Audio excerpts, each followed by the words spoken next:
Yo, what is up, everybody? It's Danny with Down in the Valley Sports, and we're here to talk to you about UTRGV baseball versus Houston. Ended up taking the series today with the rubber match dub. I was at Yeah, the game. It was a great time. Man, their venue's pretty small. It's not hard to find, man. Like we significantly outmatched them in terms of like stadium capacity and fan base. I could count on one hand how many people were there. I Like, gotta I gotta flip it on you, Waters, and I gotta interview you about your game day experience. So, what time did you get there? It didn't look like Mhm. a bunch of people, but it looked the setup looked cool. I don't know about the attendance. What was your biggest takeaway from the stadium? No, it was small and intimate. It wasn't bad. I would say there was an even amount of like UTRGV fans than there was Houston fans. I saw just as many like vaquero hats and versus like Houston hats, but I ended up parking like not too far from the park, and then I realized like, oh dang, like there's gonna be a bunch of foul balls hitting that direction. So I had to double check to make sure my truck or our car was not hit with any foul balls. It was a good time though. I had a blast sitting right there behind home plate, and then we went off to the side to play in like the grassy hill area. So every park has got to come with equipped with that because it's good for the kids to be out there catching foul balls. Yeah, I saw they have that little same area that UTRGV does for the kids to go have some fun. So that was pretty Dude, dope. it was a blast. What It was what a were good the time. ticket prices like? Give me some money, some monetary stuff. How much were they? Bro, like no lie, those seats right behind home plate were like $15 a piece. It was like Nice. I found them on SeatGeek, and they were at the very top as like, do you know how they'll show you like the amazing deal price? Hmm. Yeah. Yeah. And there were more expensive seats that were worse, in terms of like where they were at section by section. So yeah, I jumped on those right quick and got them for like $15 a piece. It was clutch. They don't even make the premium seating available for same day or single game tickets at UTRGV, right, Marco? Have you seen that? The premium seating, honestly, I don't know. I have season tickets, so I don't look for ticket this prices. guy, this He's got to guy. worry about that. He's like, check the watch, homie. I got season tickets. Yeah, my Yeah. seats No, are already I did there. try I to don't get have to a look. yeah, I tried to get a single game one because I was like, man, for the first one, I wouldn't mind being a little low and checking it out, but it's not even available. So like, I mean, whatever. I'll try to see if I can swindle my way down there one time. I told you, Yeah, Martins, well, my goal is to get low at the baseball stadium, and I want to get into a suite at the football stadium. That's my goal. It's So gonna happen. Don't worry about I'm it. It'll trying to happen. check those off. And that idea that I had on Twitter, I don't know if anybody would listen, but having a place in Brownsville where I can watch UTRGV games is That's going a to happen. And that's a I've great also idea. looked that we have in Olmito, they just opened up what I call the Olmito Mall, which is hmm basically a shopping plaza. You know what I'm saying? It's Olmito small, right? But they have some space, office space available. So if you see me signing a lease agreement, my wife's gonna kill me, or it'll probably be a conversation. I won't do it, I swear. But it's very tempting because my idea of doing like a UTRGV themed Theme, cafe, dude, that'd somebody's be gonna clutch. steal it. That would be dope. Like, can you go and get a pepper steak sandwich and watch some UTRGV baseball and get a cafecito? Maybe some nachitos, maybe some. Some pan dulce. Yeah, and I'll have I'm a big boy, so I'll have some comfortable seatings. You know how it is, Marco. We got to be comfortable. Yeah, That some couch looks lounge comfortable. chairs. Lounge chairs, yeah. Yeah, we'll get some recliners in there. We'll have some big screens. See, now I'm getting excited. I gotta stop. I'm getting too excited. All right, go ahead, So Danny. let's get into the game, man. So big takeaways here, just big picture. What'd you observe watching our Vaqueros match up against the Cougars and take the series, Marco? So, one thing I noticed just watching the three games, man, was our hitters battle. Our hitters make pitchers throw pitches. They drew a lot of walks this weekend. They ran into a tough guy on Friday night, though, man. That Houston pitcher was something else. But again, being able to score a couple of runs at the end of that game, I think really helped give some confidence for Saturday night and then today. I mean, being able to take 2 out of 3 from a Big 12 opponent, I mean, as a Southland Conference team is something that, I mean, is going to definitely build a lot of confidence for our guys. Yeah, and a Houston team that was kinda hot coming out of their Puerto Rico visit, like, they were kinda I know it's early in the season, but people were talking about the noise they can make in the Big 12 based on, like, their early season performance so far, right? I mean, they're 5-0. Yeah, I forget who was the website I saw it off of, but they did their week 2 Omaha 8, and they had Houston as one of their top 8 going making it to Omaha. So I mean, being able to take some games from them is something else. I mean, it's coming back on Saturday after losing 11-3. I mean, going down 5-0 and then winning that game 10-6. I mean, that I think that shows everything that you need to see from our offensive approach. Just never Mhm. giving up, putting the ball in play. I mean, getting on base, moving the line. I mean, it's something that's really going to help when we're in Southland play, when the pitching depth, the pitching talent maybe a little bit less compared to the Big 12. So being able to do that against good teams is something really really good. Marco, you follow UT baseball pretty closely, also. Obviously, a big time program, and teams like this, teams like Texas Tech, teams like Kansas. That I'm happy that we had this type of schedule, right? I think Danny, before we jumped on, is saying 2-5 would look worse than we're 3-4. So coming out of it, we have some good momentum. What do teams like these teams have other than depth? Because depth is probably the biggest one, right? Is it just top end talent? Is it big arms? These teams that are in these bigger conferences than us, what's the biggest thing advantage that they have? So when you're looking at a weekend series or for a conference tournament or even a college world series, you're definitely going to see much better depth on the pitching side of the ball. They're going to be able to pitch deeper Saturday games, Sunday games. You're going to see better pitching out of those guys. But I mean, talking about Texas, I used to live up in Austin for a few years. I was a season ticket holder over there for the Longhorns, and I mean, just seeing the type of talent that comes in to a school like that.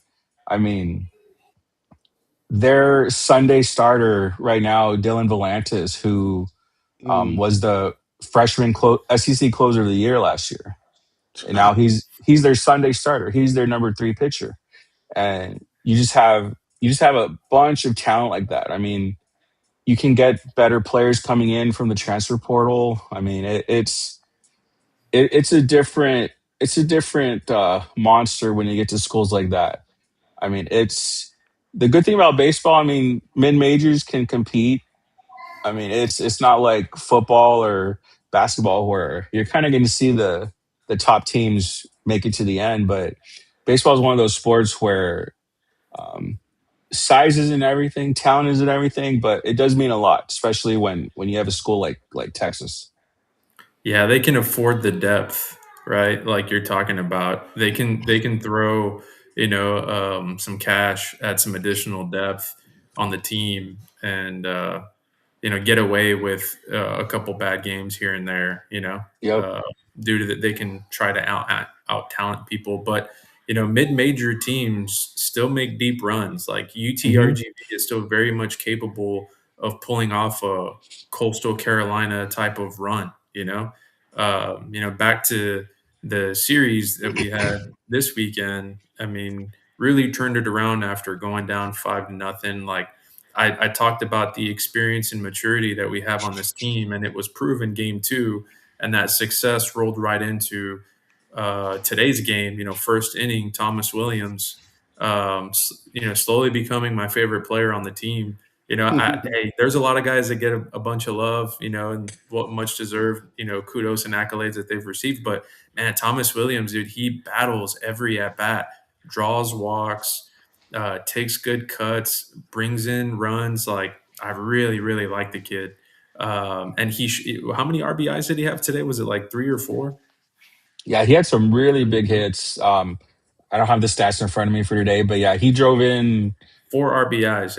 So 4 RBIs. he had Four? So obviously that single to left field, two scored because there's an advanced base due to the error, and then in the ninth he singled to left field again and got two more RBIs. So yeah, I just pulled up the box score, but really good patient at bats this weekend, and then they were aggressive when they needed to be, right? Like, yeah, yeah, Julius Ramirez, they walk Armani, load the bases, and then there you go. You have to face Smash Brother number two in Ramirez, and he was aggressive. He went after the first pitch, and sure enough, got that single over out to right center. So good luck to Southland Conference teams trying to pitch around Armani and Ramirez, like it's and then to face Thomas, and you got Muma in there, and Hank, man, that fake bunt double on oh on yeah. I missed that on, one. on Saturday. That was funny, dude. He pulled up for a bunt, pulled the ball back, boom, ripped it to the left. That's Uh, that old school one you do like at the park, right? We're like, oh yeah, like, and it never works for a guy like me, but that's yeah, crazy that it worked for him. but man, we have a really resilient team. We have a really resilient bunch playing for UTRGV, and it's awesome to see, man. I need to make it out to more games. Yeah, and we talked about that at the beginning of the year about bringing in a guy like Julius to hit behind Armani. I mean, like you said, we saw that today. They walk Armani to load the bases, and Julius comes up and knocks him in. I mean, if he didn't do it, Easton Mumau was coming up, and after Yeah. Mumau, we have Thomas Williams after that. I mean, Mhm. it's just a tough middle of the lineup to get through. Is there Yeah. any adjustments or that you saw, Marco, from other than taking pictures? Anything you noticed with the pitching staff that stood out to you? I mean, the starting pitching is still one of the big issues. Friday and Saturday, a lot of walks, a lot of hit by pitches, a lot of free bases. Um, it's it's something that needs to definitely be worked on. I know I've mentioned I love Harrison Thayer. He came in Saturday, slow down the Houston offense, and gave our offense time to come back into the game. And I would love to see him in a rotation spot. I mean, who do you take out? Sergio Lopez, Victor Loa? You don't know, but I mean, Mason Angle also did really good today.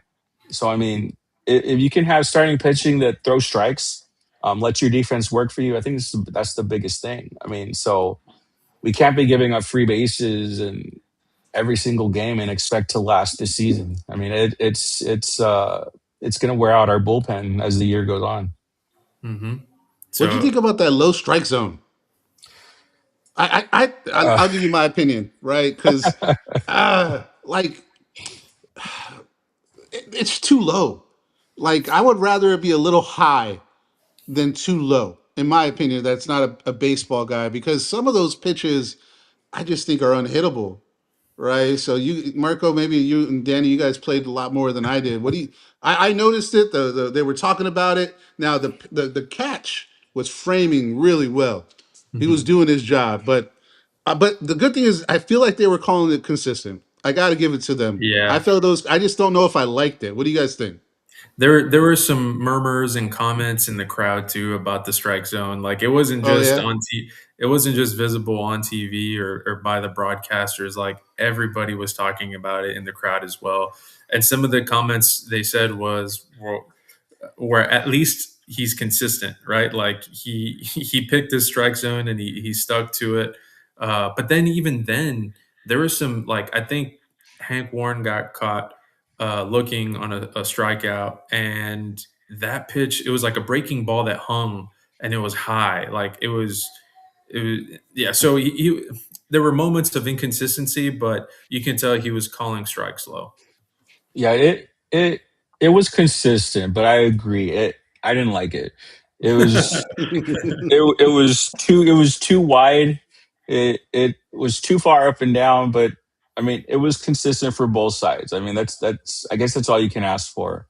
I Hmm. mean, like they mentioned in I think today's broadcast, I mean, they have the ABS system coming to major leagues, so I mean, it's there's going to be accountability for umpires up there.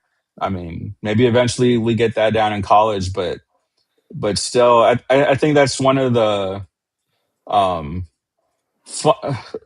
quote fun parts about college baseball. The how the umpires are calling the games. I mean, just being able to adjust to that, and I mean, Mhm. take advantage of that as a pitcher. I mean, if you see they're giving a wide zone, I mean, go for it. Try to get that strike called. I mean, it's just something that you gotta try to take advantage of. Hey, The what's up? ABS. Oh, good, Danny. We got Puro Vaqueros 956 in Órale, the puro house. vaqueros. Yeah, ¿Cómo está? I know he's a football handle, but he makes some noise in the crowd down in Edinburgh. I need to learn the chants, man. I don't know if it came out on TV, but I was yelling Puro 956 like No, I didn't hear yeah. that. My wife was telling me to shut up because I was embarrassing her in front of all those Houston people. I was zooming in on you though, man. I saw you out there. I was gonna text you like, "Stop! Get off your phone, man." But Yeah, it was you were right in the I was front, over so I could here see you the whole game. yeah, I'm over here following our tweet, our X thread when I should just be watching the game. I know it's gonna be tough. Hey, you mentioned the ABS, and they talked about that. Like I told you, I'm a novice, right? So that's not coming in college baseball yet. And then what's it gonna look like in the majors? You know, Marco or Danny? So that's it's not coming yet to college baseball, but um, what it's going to look like, each team is going to have two challenges per game, Okay. and as long as you get them right, you're going to keep the challenges.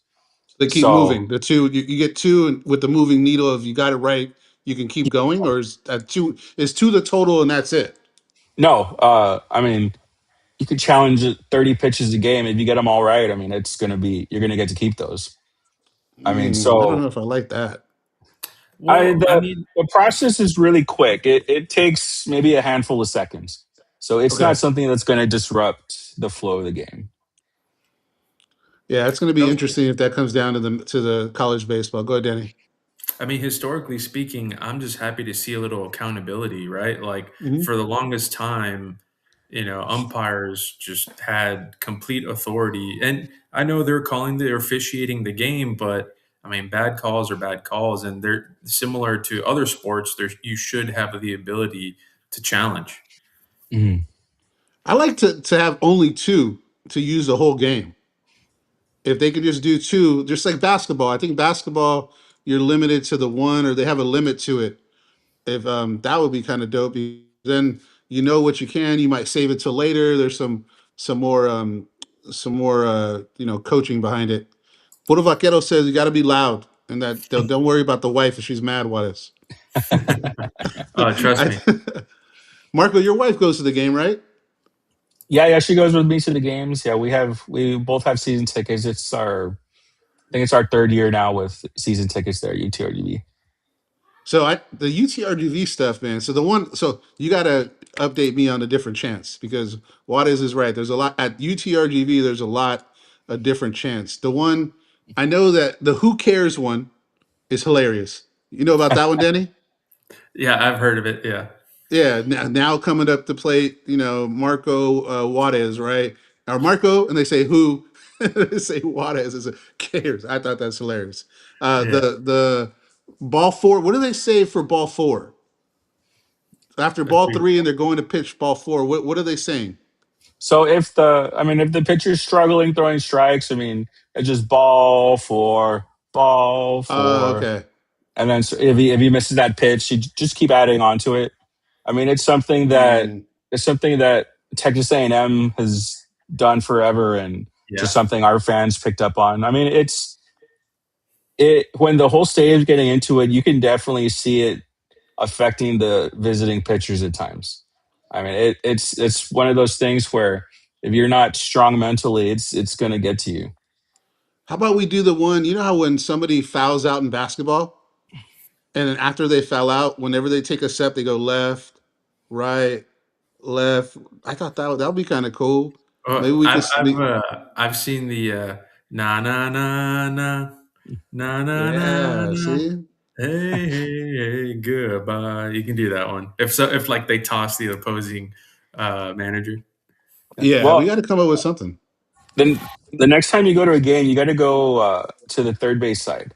There is the visiting side. There is a group of people there. I mean, they do the left, right when people strike out. There's a lot of Oh, stuff okay. that those guys over there are saying that with the big crowds now you may not hear, but there's a lot of stuff that's going on down there in the by the third base dugout. I was in the concourse behind the third base side, and that's where all the athletes were. And I was hanging out with Okay. somebody, so it was pretty rowdy. And yeah, I posted on X. One dude did use bad language, and Hmm. everybody got on him. Like they turned on him. I felt bad for the dude. It's like he said something like dropped an f bomb like talking directly to the player, and then you can see everybody's head from the front turn to the back, and they're like, Mm. "Boo! Get him out of here!" So, Yeah, hey, that's how you do it. You got to police your own, you know? yeah, that was pretty cool. So, is there any other So, chance, Marco, that the fans need to know about that you can Uh, remember? I mean, well, speaking of that, one guy that I think you need to go to a game and talk to and try to get on here is Jerry, the guy that does all the whistling. He's been going to games. I mean, longer than I have for sure. I mean, he's there every single game whistling. He's the one who came up with the "Who cares" chant. What? He's you might see him by the third base dugout waving a flag, wearing a sombrero. And I mean, he's the one that started all of this way back in the UTPA days, back when the stadiums were empty. He was always there, and it's just a true the fan. the the crowds have picked up on what he's done, and everything the crowds are doing is because of him. So I mean, go to a game, try to get a hold of Jerry. You'll know which one he is. He's Oh the yeah. loudest one. He's the loudest one there. You'll know. But he's a good one to talk to for like UTRGV baseball history, any chants or traditions you want to know. It more than likely started with him. If anybody knows Jared, we got a couple of people on YouTube and a couple other people on X right now. So if anybody knows Jared, tell him to hit us up because we definitely want to get him on. Also, too, at the basketball game, there's a guy that has like 20 signs. You know that guy? Yes, yes. I Does he go I baseball also? He's like an older gentleman, but he has like do it again cotton, which I thought was kind of funny. And he had my wife said, "Hey, that guy has signs." I was like, "Wait, that's like the guy from the Lakers." There's a guy from the Lakers that has signs, but I looked next to him. My guy has like a whole pouch of signs. oh Do you know the yeah. story around that guy? I I'm not too familiar with him, but him and his wife, same thing. I mean, they've been going to games as long as I can remember there for basketball. I mean, they always have the signs. When I was in school there, I was in the basketball band, and I mean, Mm. we'd see him every day. He had a, I don't know if he still has it, but he had a sign at some point that said "Go Band." I mean, it was he's Okay. always he's always there. I mean, it's just another one of those fun longtime fans that again, I don't know his name, I don't know their name, him and his wife, but that might be another couple people you want to get on here. I Yeah, already man. wrote it down. Jared and the sign guy from basketball, Jerry, and then Jerry, Jerry. oh Jerry, Yes. By the and fans, then for the fans. so we want to get more fans on. So if any super fans out there that you guys know of, hit us up. Tell them to hit us up because I think those are cool stories to talk about the fans on it. So let's go to the next question if that's okay. Difference makers. Who were the key impact players this weekend that showed up in the box scores but changed the series? What do you guys think? I'll go with Marco first. So my first one, Harrison Thayer, just being able to come in Saturday after after Victor Lowe comes out and stop that Houston offense. That was the for me that was the turning point in the series. Being able to stop their bats, and that gave Armani, Thomas Williams, everybody time to catch up. I mean, that was the for me again. I'm a huge Harrison Thayer fan. I've told you this since I saw him And last year as a freshman. Like that was the turning point for me this series. he's not a starter yet, right? We're trying to look to maybe put him in and try to see if he can get in there somehow. Right now, he's not a starter, but I think with him, Mason Angle, in a rotation would do wonders for our team. I know Danny has the stats up just because I know him very well and I know he's looking at them. Right. So, what does Yeah, the stat sheet say, Danny? That the playmakers, maybe offensively, that you saw. I know we talked about Thomas Williams, yeah. Jules, the one half of the Los Smash Vatos. I know he had some good run. What does the box score say? So I was just looking at what really turned around the game yesterday, which was, um, obviously the after the fifth inning, whenever we went on this offensive onslaught, and it was Hank Warren grounding out to second base to let Viesca score, and then it was Ray Goza homering, Mumau homering. Um, Rocco singling, so like obviously Armani and Julius are going to get their love, but like at the same time, yesterday and today, Thomas went 2 for 4 and 2 for 5, right? Nice. Contributing to a lot of runs batted in. So I'm becoming a huge Thomas Williams fan, man. Like just, a little undersized, but has a big swing, is always going to drive the ball into left center or somewhere, and bring some runs in. So like I like him a lot. Give me Thomas Williams as my underdog hero this weekend to really turn it around. Even though I think the spark offensively yesterday was Armani and Mumau. I mean, you can't go wrong anywhere on the lineup, in my opinion. Yeah, we got. I mean, what's that? I don't know what's Armani. Does it show what Armani's batting so far? He had some tough at bats today, but I imagine he's over 350 still for the year, right? Yeah, I'd have to check the live stats to see if they update them after today. But Mm, um, I was actually just looking at overall because we lost four straight essentially, right? Two to Kansas, one to Tech, and then that first game. the opener of the series with Houston. And I think in back-to-back games, just against Tech where we lost big, and then against Houston where we lost big, it was like 32 runs to 15. It's like, man, that could be demoralizing, right? Hmm.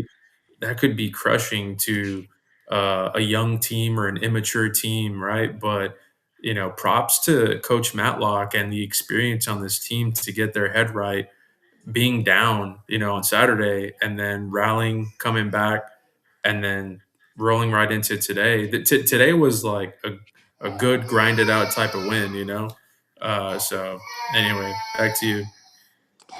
No, you're And good. Go ahead, Marco. I'll say one more thing on Harrison Thayer. I'll bring some numbers out. So he's pitched 3 games, all against Big 12 opponents, Kansas Tech and Houston. He's got 9 innings. He's only given up 1 run and 9 strikeouts. I mean, Wow. for a freshman, I mean, I'm sorry, for a sophomore, I mean, against all Big 12 caliber hitting, I mean, that's impressive. Yeah, that's when he gets in the starting lineup, man. We got to give Marco his love because right, he's talking about it. He's already calling it. Right, it's like that one year I drafted in my fantasy draft Jimmy Graham before everybody knew who he was. Right, so I was the only draft pick I had that did well, and I sucked. I lost every game. But I hope that doesn't happen. But this is when we're trying to highlight people, I want to spotlight one of the comments. I know that it says here. Telling the pitcher that he pitches like he has a loving mom does wonders. So I know that Puerto Vaqueros. I know he's on the. I think he's on the. I want to say he's on the first base line. I didn't have a chance to meet him, but that does work wonders. And then the hustle overall, obviously, that's one thing that does. Do you know a lot about the coaching staff, Marco? I'm not too familiar with the coaching staff this year. Me neither. I feel like we should do something on that, Danny, on the maybe the pitching coach and the hitting coach. I'll do a deep dive on those guys and see maybe do a profile on them and do that because just like football, just like any other sport, basketball too, right? You got your head coach Matlock who builds the program, who's able to build the environment and put them in all the right positions. But to me, being a son of a coach, of an assistant coach, those guys pay big difference. I mean, shoot, the Dodgers have one of the best pitching coaches out there, right? So I would like to know more about the pitching coach and the hitting coach and the other their former players. So I'm going to write that down. That's something we can drill into and get a little highlight to them. Maybe do a profile on some of the coaches because I think that would be a cool thing. Yeah, I got to dip out. I don't know if y'all are good to keep going No, I think or we're what. good. You good, Marco? Yeah, I'm good. Cool. You want to sign off the snow, and then we'll do it again next time if we can. We'll hopefully make this something that we do after each series if possible. I know Mhm. Danny has to go, and we want to make sure we're brief. But thank you guys for joining on behalf of me and the Danny. If you want to close out, Yeah, no, appreciate you, everybody. Marco, thanks for joining us for a quick little series recap. We'll look forward to the Vaqueros taking on Texas and Austin. What, on Tuesday? Tuesday I'll be there. All Let's right, go. peace up. Take care, All everybody. right, late. Talk to you guys.